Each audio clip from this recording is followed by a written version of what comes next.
Good afternoon, and welcome to the Potential Mix Sanctuary.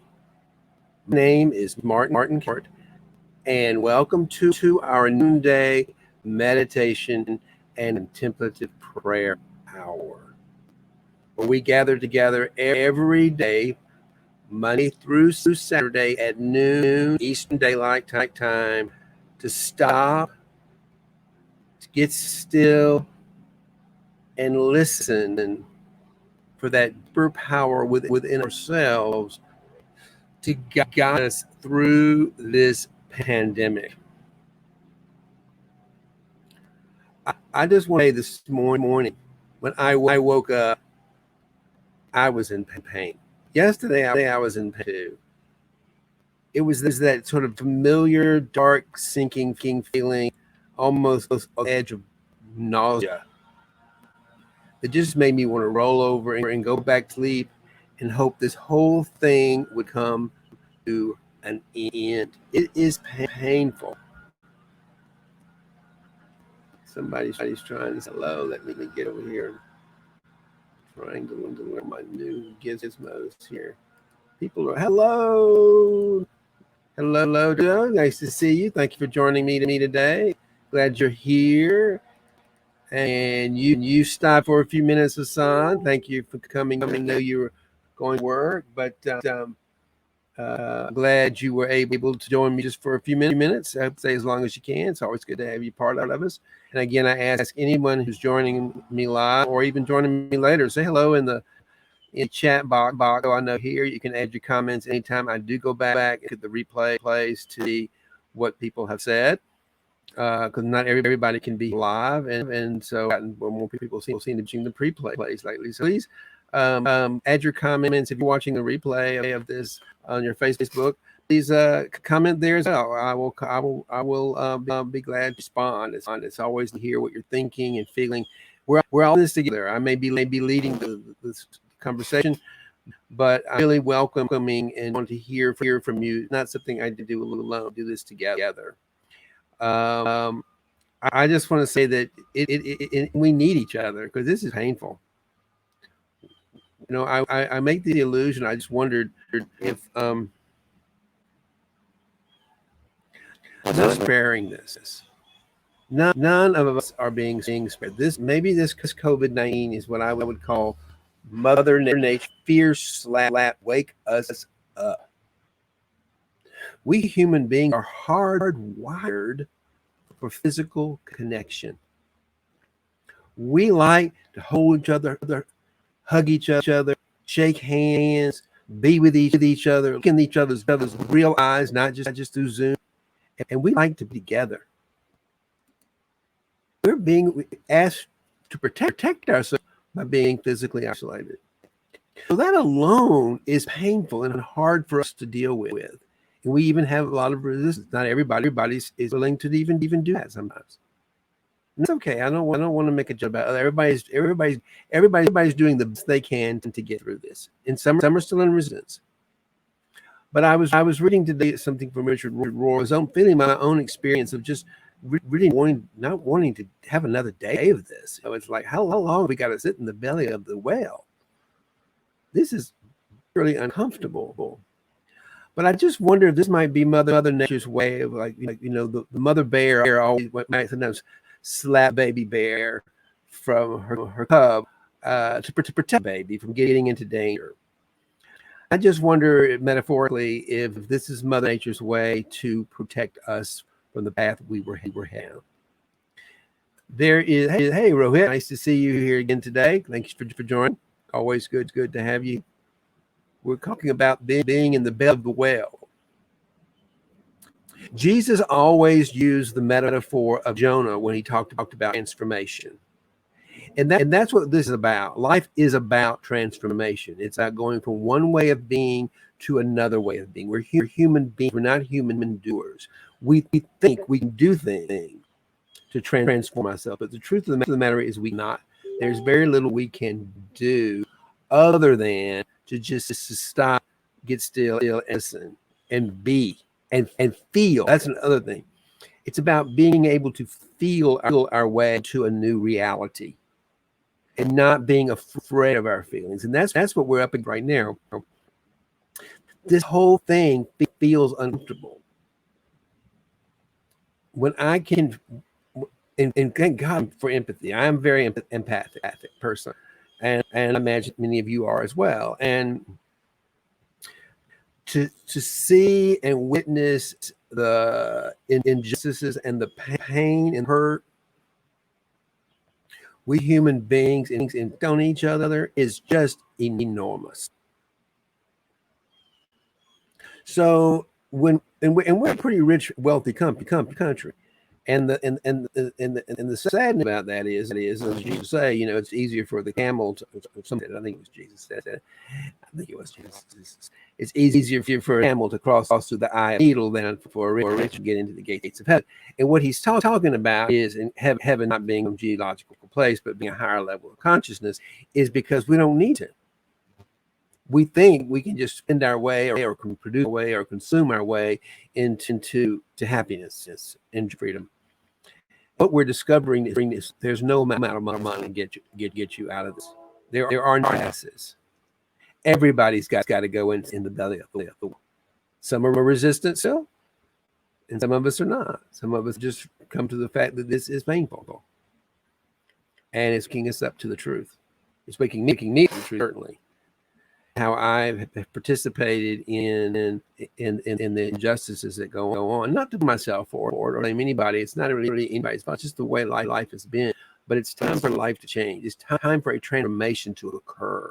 The old way, which I would call the old fear-driven social economics, that seemed benefit you, and it was just painful. It is painful. I mean, it is pain. We're sitting in the pain, the impact, painful impact of that old system is what we are being forced to sit in. And none of us are going to escape that. Some days are better than others, but today for me particularly I was keenly aware of how painful it was. I sat on back porch this morning and coffee and looked at my beautiful backyard, and I noticed the paradox is that here I'm noticing how absolutely beautiful and lush all of my flowers are, and all vegetation is this year. It's like Mother Nature letting us know how much she appreciates the cleaner air in the environment. And yeah, I went over to the New Jersey shores on the beach, and I was amazed how crystal clear water was. I don't think I've ever seen the water on the New Jersey shore look that clear, ever in my entire life. We would say how beautiful it was, but it actually was always kind of a brown and blue looking. Occasionally you get a kind of a blue scent to it, but it didn't look anything. I've never seen the New Jersey shore look as still clear here as it looked yesterday. And people were practicing social distancing, and they were practicing safer interaction with each other. They didn't require us to wear masks, but people were keeping themselves separate. And there's a number of beach passes, so we are practicing some. We're still practicing some social distancing to keep ourselves safe. And I was glad to see that. It made me more comfortable to be able to enjoy myself on the beach. But nevertheless, even sitting in that, I was still in all of that beauty. I was aware of an internal turmoil, a conflict within me that just felt painful. I could not escape the pain. I cannot escape them. So I have to do the other thing. I have to run into I have to lean into the pain. And that's what I began to do yesterday. Because I began to sit on the beach and just sit. I said, well, what is this fear I'm feeling? I began to feel my way into it. And as I did, it was amazing. I began to see the beauty and the essence of the world a little more vibrantly, a little beautifully, full of a place of more gratitude and appreciation for the miracle of life itself. I think that's the paradox we're all sitting in right now, is we're waking up to just how magnificent and beautiful this world is, and we're all part of that. We are part of the co-creation of that. And I can't help but say that this COVID-19 and is a wake up to that. to make us stop and realize who and what we are. And when we realize who and what we are, loving, full, spiritual creatures, pure loving awareness from a pure non-duality perspective, which is what Jesus taught us. The kingdom of heaven is at hand if you can just let go and see it. Okay. Well, Hassan, I'm so glad you stopped in for a second. Get back to work. I'm glad you got a job. Everybody's working right now. I'm glad to know you are, and thank you for stopping by. I appreciate it. That's really wonderful.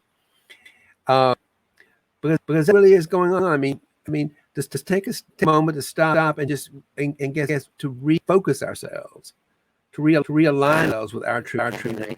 And I don't know how long it's going to take for us to create in the dominant culture, because the dominant still believes he's in a very fear-driven scarcity economic system where not enough for everybody to get your share, and so it's a win-lose and all that painful stuff that we created. And I don't quite know. It's not that's the grand mystery of things. But I do know this. I know when I can shift myself and shift yourself, and you're willing to go into that discord, and we have our own personal transformation. Then that world transform. Then it can move to a more active audience. And I am of a firm belief that this thing is so big that it is truly moving us into this going to become the way dominant culture. And so encouraged too by other major financial leaders and influencers, like I mentioned before, Ray Dalio and Tony Robbins. If you see the work Tony Robbins has been lately, it is so spiritual. And we don't think of Tony Robbins as a spiritual coach, but he really is. And there are a lot, and I think more and more coaches are really particular coaches work in the area of finance, financial success, or maybe they always have. I'm just finally realized it, or maybe they've gotten much open about it. But that's what we're called today, is to sit in that paradox of impact, the uncomfortable impact of our justice system. And so I want to go to a little scripture, Richard Rohr, Everything Belongs, book I'm reading. A little bit about that. He says we must go inside of the well for a while. Then and only then will we spit upon a new shore and understand our call. We seldom go freely into the belly of the beast. Unless we face a major disaster like the death of a friend or a spouse, loss of a marriage job, we usually will not go there. As a culture, we have taught the language of dissent. That is the great language of religion. It teaches us to enter willingly, trustingly into the dark periods of life. And these dark periods are very good teachers. Religious energy is in the dark questions, seldom the answers. You understand my right? It was lots of questions because we don't know the answers. That is the great mystery. But if we're able to enter into the darkness with some hope and love, knowing we're being held there by a loving creator of the universe, then we know that if we just can sit in this pain long enough, fire can get hot, then sort of the magic happen, the transformation occur for us individually and for us collectively. Religious energy is in the dark question, seldom the answers.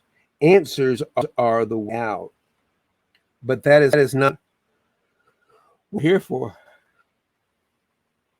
But when we look at the questions, we look for the opening to transformation. Look at the questions. So that's my encouragement. I threw out some questions. That's the questions that I'm going to encourage you to do.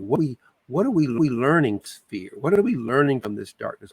What are we learning about ourselves? Glad you joined. Wow, nice to see you here today. Glad you're here.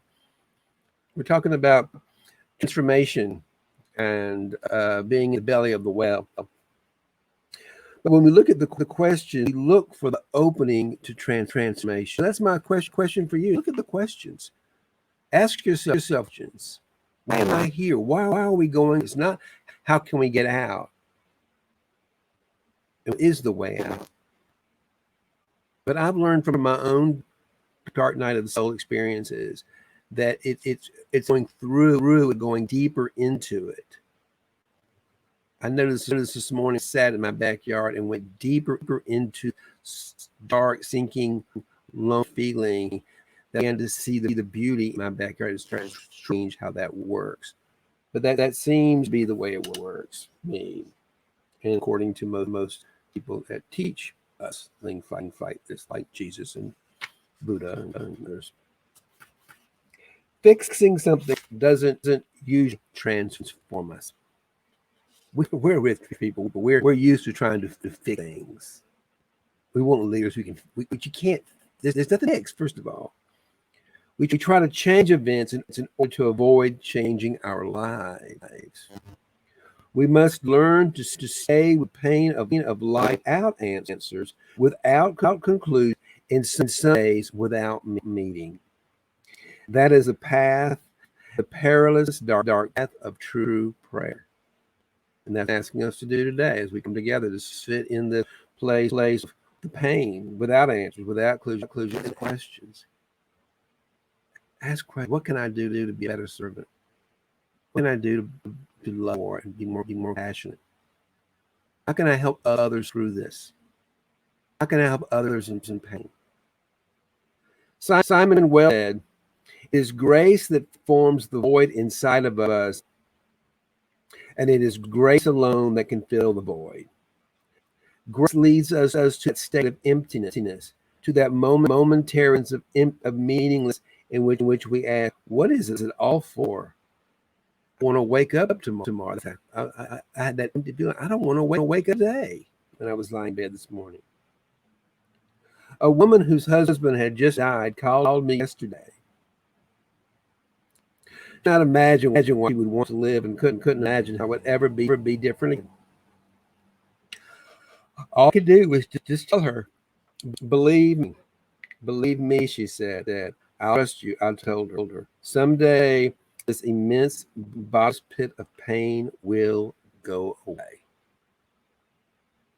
And I'm going to tell you the same thing. I don't know when or how, but from my experiences with darkness, once we sit into this pain long enough, will go away. It will go away. We will be spit out of the belly of hell into a new world order, into a new world. And I don't mean some kind of thing. I mean in a real world economy, industrial system, economic system grounded in love and prosperity and truth, one that aligns with our true nature. So we don't feel all this resist to life itself. We begin to love life. And money can become an expression of love and not a weapon, reward, and punishment. That's the old way. That's the old way. Let's look at a new way where we can begin to find money as an expression of love in exchange for our gifts and our talent, joys, and our gifts, so that we encourage and bring that love and appreciation to everyone.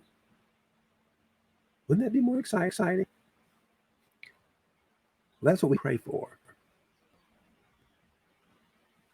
That's what we can create. Let's go create together.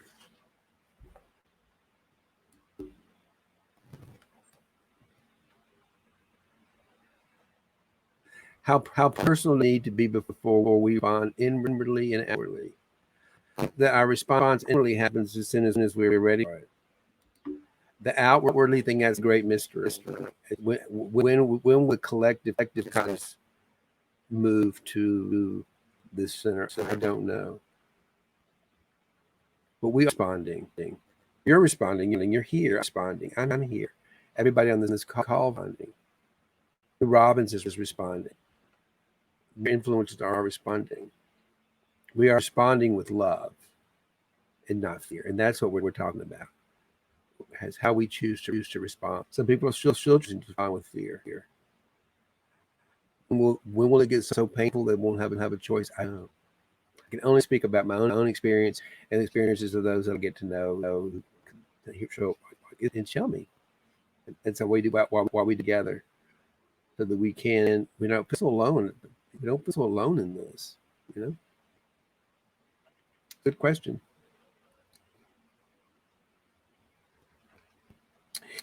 It'd be the work. Maybe this is maybe going to be the answer right here. It should be the work of Christians who believe in the Paschal mystery to help people when they are being led into darkness and the void. See, I think that to answer your question, that is the great response to us who call ourselves Christians. I think it's the response to call themselves Buddhists and are people who are spiritually inclined to a non-dual reality. Is that that's the point, is that we're all one, so we go into this, we're all in different places of the journey, and we, as we move and we move forward, we don't transcend and exit to include all those who are still parts of ourselves and others who haven't quite what we have. That's what we do here today, is we transcend and we include individually and collectively. Be how it answers the question. The believer has to tell those in pain that this is not forever. There is a light, and you will see it. This isn't all there is. See, for us, Mindy, who are believing in this deeper, who've experienced, not so much I'm a believer in it, I've experienced it. And I can experience, and I have something to share because I share my experience with some authenticity, and you can, as many of us can. So that's the point, is that we respond with truth. We share our experiences of being through darkness and in the light, so that we can, others can find a way as well. This isn't all there is. Trust. Don't try to rush through it. We can't leap over our grief. We can't go over this. We can't spiritually bypass the pain. Otherwise, we're not going to transform. We have to heal the wound. Nor can we skip over our despair word. We have to feel it. That means in our life, we will have some blue days, dark days. Historic culture saw grief as a time of incubation,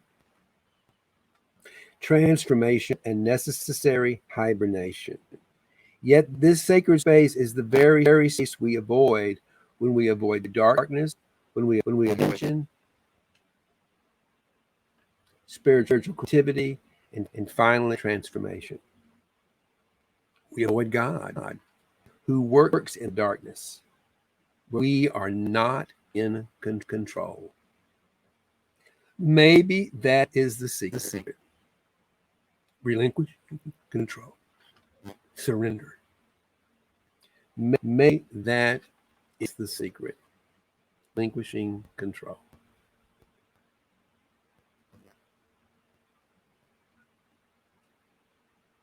Letting go. Falling back into love. Falling back into. So let's set our timers. I'm going to set our timer for. Meditate. We fall back into love. We will sit in the paradise. And I invite you today, as we go to this, to just right now, as I'm setting the timer, notice how you're feeling right now. Whatever you're feeling is legitimate. It's just you're feeling it. Are you feeling sad? Are you feeling grief? Are you feeling happy? Are you feeling joy? Are you feeling fear? It's all welcome. All those of us and each other are welcome. I was feeling an enormous amount of fear this morning, despair, when I woke up.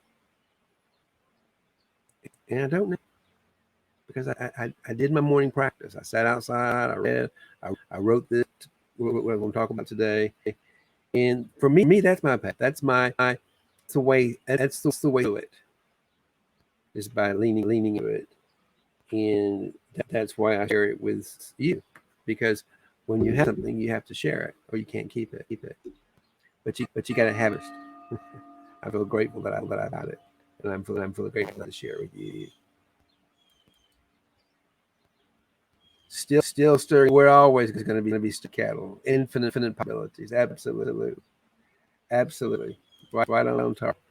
So raise your arm in the air and wiggle your fingers and wiggle your toe. Let's get real. Let's get present. Let's feel that life force in our bodies. Wiggle your fingers, wiggle your toes. Wake up. Be alive. Be real. It's fabulous. Life is just fabulous. And it's painful. That is paradox. And because this is painful, put your hands on your heart. And with compassion, get still and listen to the beating of your heart. The miracle of your own life. And feel into that heart space your connection to my life and to each other's lives. It is here that we're connected. Here is what's called Axis Monday, where all energies come together within us.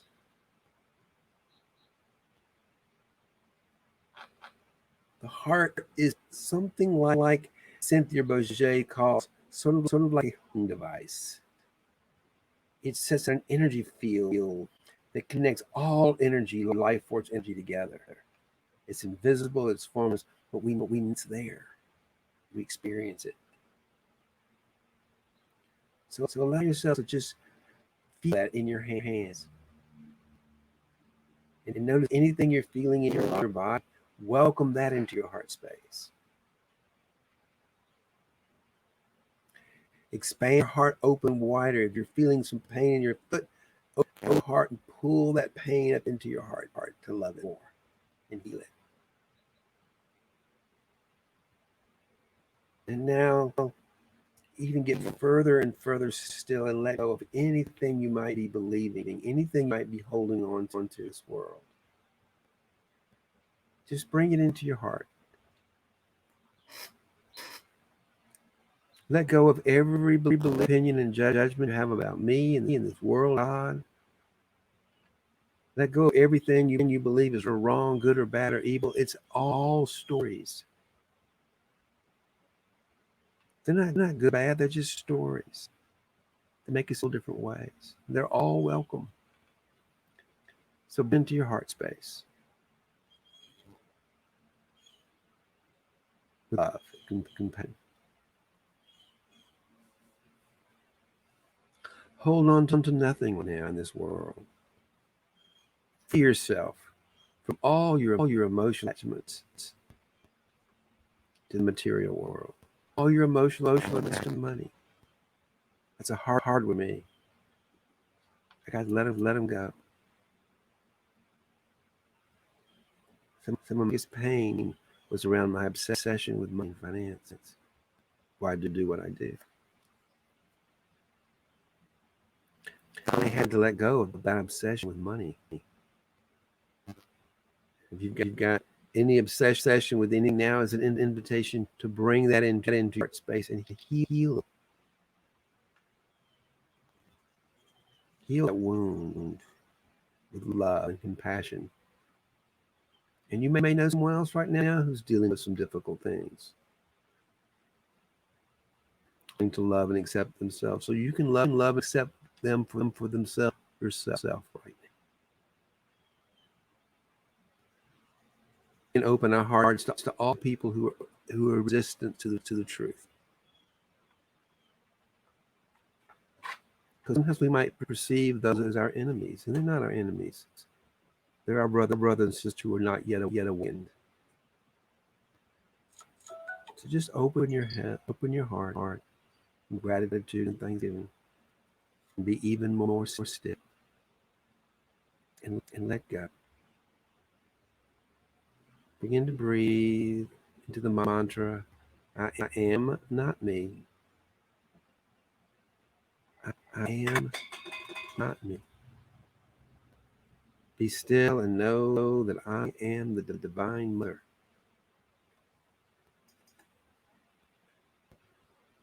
Me, Martin. Be still and know that I am the creator of the universe, not me. Be still and know and allow yourself to breathe in and out naturally around the mantra.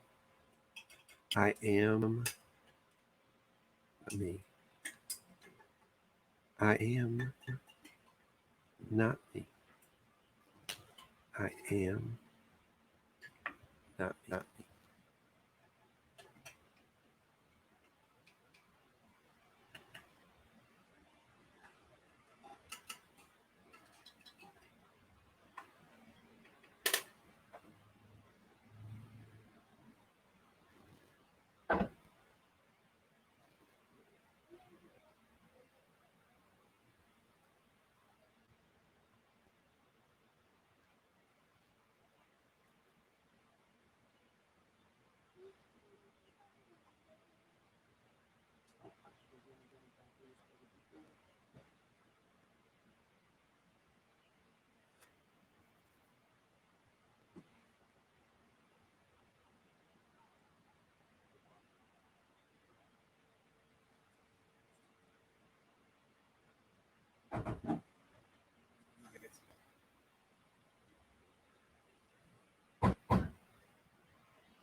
Welcome back. How's your journey? Your inward journey, your journey of your into landscape. Your cousin, March Point. Hey, cousin. Welcome to our noonday meditation. I'm so glad you joined us today. Anything you want to type in? And it's a nice picture of you and your husband walking on the beach. Thank you for sharing that with us. Always a joy to have you here with you. And thank you for joining us. So the two things going on here, we want to acknowledge the fact that what we're going through is pretty powerful. It's pretty painful, and it can't be fixed. We don't want it to be fixed. We want it healed. The transformation is a way to heal the soul. At that level, we want to move to, and that's what we meditate. Just can't help but believe that there is a bigger power. I know there's a bigger power than me, human, and at least it's made me stop and shift my direction. I was a regular sort of financial plan with an office on Park Avenue, Manhattan. And now I'm finding more joy and excitement out of share my own transformational journey with you.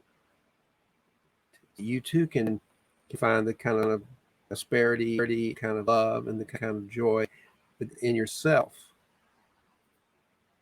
So individually begin to live a life of joy and prosperity. And that's a lot more fun, more exciting.